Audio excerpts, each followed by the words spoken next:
Assalamualaikum warahmatullahi wabarakatuh. Untuk pertemuan kedua mata kuliah analisa kimia air, makanan, dan minuman adalah kita akan belajar tentang analisa klorida dan logam berat. Nah, kita ke analisa klorida terlebih dahulu. Jadi analisa klorida atau klor ya, atau klorin, atau biasanya kita kenalnya itu baunya itu spesifik mirip kaporit. Nah, itu adalah klorida. Nah, kemudian klorida ini untuk analisanya, dia akan dapat dengan mudah dianalisa menggunakan prinsip titrasi argentometri. Ya, jadi kalau yang tadi kesadahan itu namanya titrasinya kompleksometri, kalau yang analisa klorida ini namanya argentometri.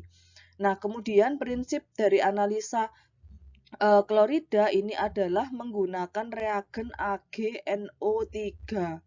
Nah, karena adanya AgNO3, si Cl ya, atau klorida atau klorin ini, dia akan bereaksi dengan Ag, membentuk AgCl, endapan berwarna putih. Ya, titik akhir titrasinya ditandai dengan titik ekivalen ditambahi dengan terbentuknya endapan warna putih. Karena ada indikator yang ditambahkan, maka endapan putih ini nanti kalau yang Ag-nya ini berlebih, maka dia akan menjadi warna endapan merah. Ini gambarannya. Jadi larutan konsentrasi AgNO3-nya ya sebagai baku sekunder atau yang letaknya di dalam buret, itu dia sudah diketahui konsentrasinya. Kemudian kita memiliki larutan sampel yang mengandung klorida yang akan kita tetapkan, yang akan kita analisa kadarnya ya berapa. Selanjutnya, penentuan kadar klorida tersebut dianalisa secara kuantitatif karena berkaitan sama kita pengen tahu berapa kadarnya. Nah, kalau kita pengen tahu berapa itu kuantitatif, tapi kalau kita pengen tahu apa isinya itu kualitatif. Itu ya yang membedakan. Kemudian pada saat titik akhir titrasi ini kan ada titik ekivalen. Titik ekivalen itu yang saya tunjukkan tadi, kalau Ag ketemu Cl terbentuk endapan berwarna putih, ini kan lama-lama endapannya itu akan banyak ya, seiring dengan banyaknya Cl yang ada di dalam sampel. Nah, titik ekivalen ini kita nggak tahu berhentinya itu kapan, karena jumlah molnya pada saat dia bereaksi ya, itu kan dia akan sama ya pada saat titik ekivalen, berarti equal sama. Untuk kita dapat tahu dia titik ekivalennya ini sudah berhenti, maka kita harus menambahkan indikator.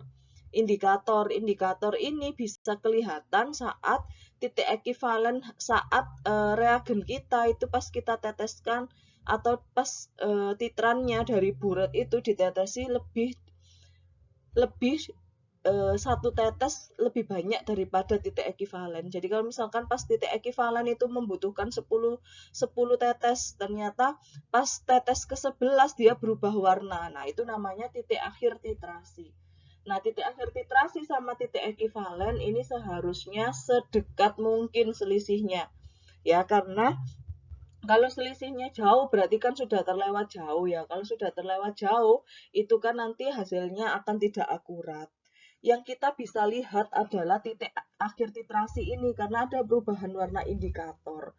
Sedangkan titik ekivalen ini kita tidak bisa mengamatinya. Ya, jadi fungsi indikator adalah untuk melihat titik akhir titrasi. Kemudian dari titik akhir titrasi ini ya,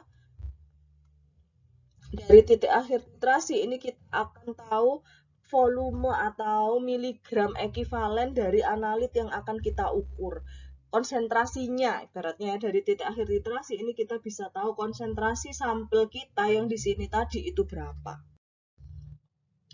Nah, kemudian argentometri ini ada berbagai jenis ya, ada Mohr-Volhard-Fayens sama elektrokimia. Yang kita gunakan dalam analisa kimia air ini adalah metode Mohr, yaitu titrasi secara langsung. Titrasi secara langsung. Kemudian, kenapa kok titrasi secara langsung? Karena kita tidak tahu perkiraan atau rentang dari kadar Cl-nya. Kalau kita sudah tahu rentangnya, kita bisa menggunakan kadar ini metode Volhard. Gitu. Kemudian indikatornya untuk metode MOR ini pakai kalium kromat K2CrO4.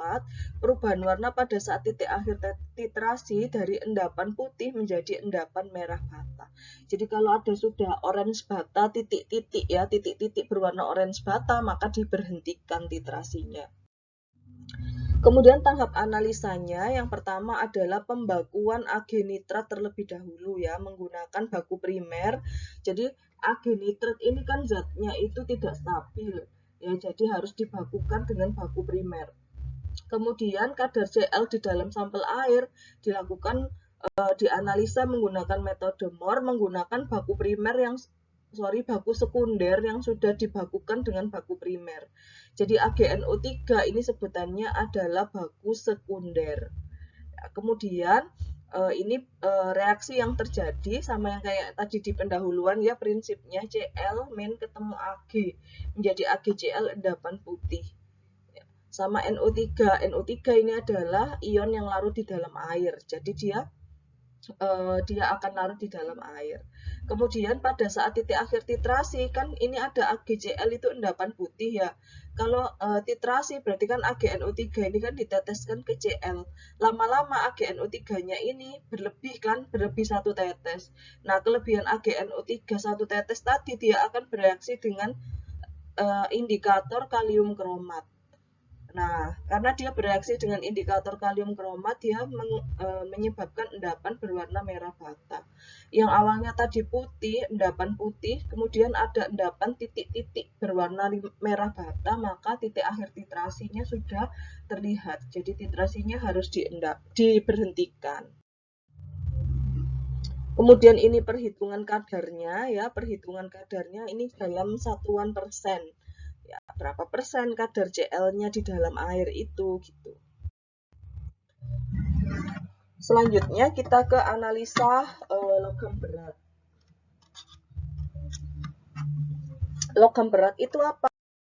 Logam yang massa molekul relatifnya MR-nya atau AR-nya tinggi biasanya adalah logam-logam golongan transisi.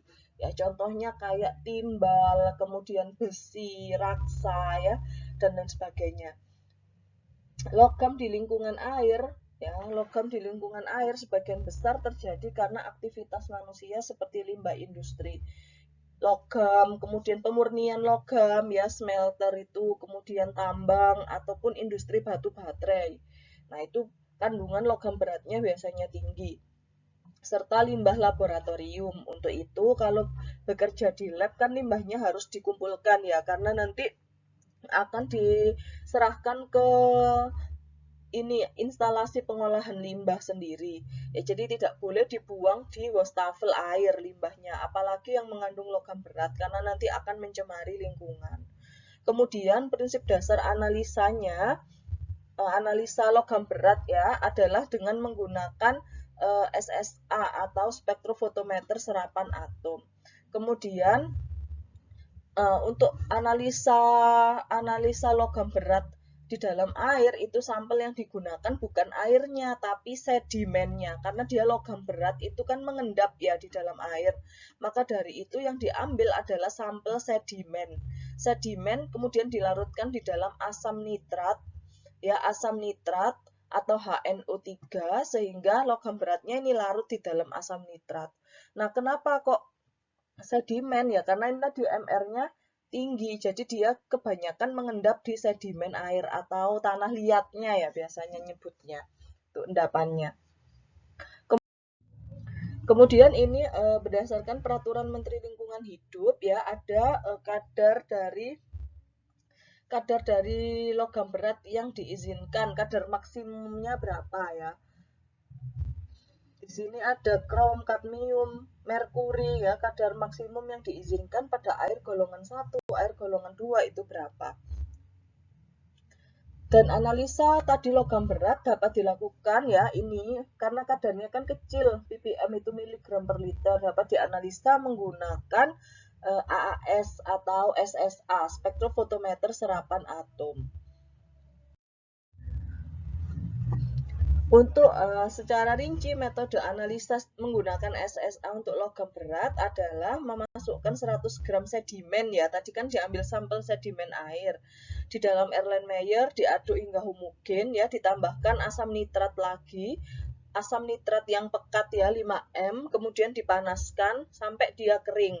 Kalau sudah kering tinggal keraknya, baru ditambahkan aquades sebanyak 50 ml, masukkan di dalam labu ukur 100 ml dan disaring. Ya, kemudian tambahkan aquades hingga tanda batas dan buat kurva regresi linier dulu. Nah, dari kurva regresi linier nanti kita baru analisa sampelnya. Ya, kurva regresi linier ini dibuat menggunakan larutan standar. Ya, larutan standar atau larutan baku. Kalau misalkan di tempat kita kan tidak ada SSA ya, tidak ada instrumen SSA. Kita mengujikan di lab lain ya, di luar. Maka kita tidak perlu membuat kurva regresinya. Kita cukup sampai preparasi sampelnya saja. Jadi sampai ini prosedur yang tambahkan aquades hingga tanda batas, kemudian sampelnya dimasukkan botol, dikirim. Nah, nanti kita akan mendapatkan kadar berapa konsentrasinya ya dari hasil lab pengujian tersebut. Oke, sekian untuk penjelasan materi kedua. Apabila ada yang ditanyakan, silakan nanti kita diskusikan di grup. Terima kasih atas perhatiannya. Wassalamualaikum warahmatullahi wabarakatuh.